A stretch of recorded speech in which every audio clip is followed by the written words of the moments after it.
Hi everyone, it's Hannah here, and I'm going to talk a little bit about human behavior and development in infancy and early childhood.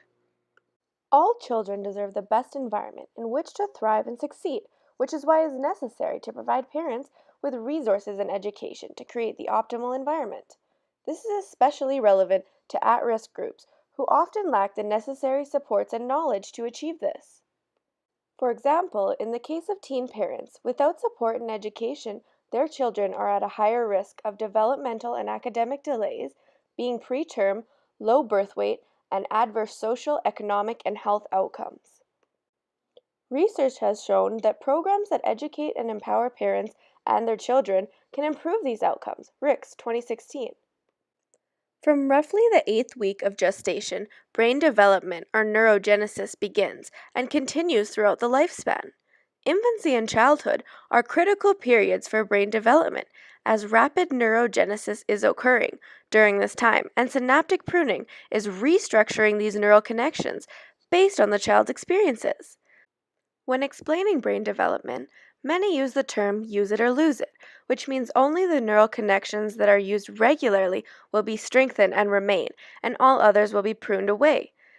There are many important developmental milestones for children and infants, including language acquisition, emotional development, and fine and gross motor skill development.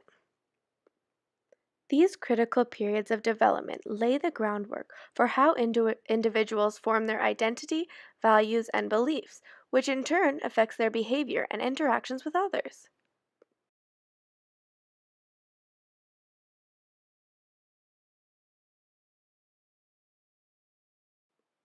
Negative influences in infancy and childhood can lead to the development of unhealthy habits and behaviors. For example, when children experience toxic stress, such as from seeing domestic violence, they develop a heightened stress response that stays with them into adulthood. The body's stress response is a defense mechanism to help us get out of threatening situations. However, constant stress takes a toll on the body, and in fact, children who have been impacted by trauma experience higher rates of diabetes, anxiety and depression, and heart disease.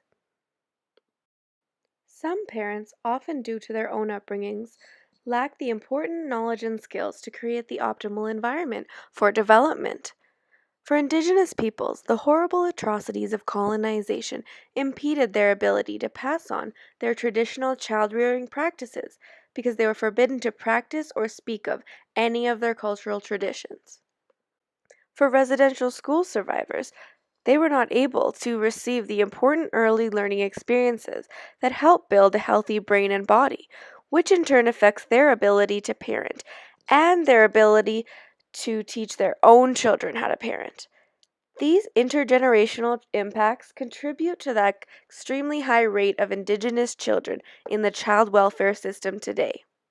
This demonstrates how important the environment is in shaping development and helping a person to have healthy thoughts, feelings, and behaviors and reach their full potential.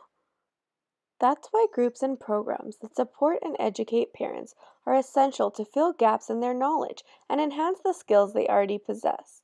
The Cara Family Resource Center is an example of an organization providing these important services to parents with children ages 0 to 6. These services help parents provide the environment they may not be able to achieve on their own, as well as it allows them to make new friends and their children to make new friends.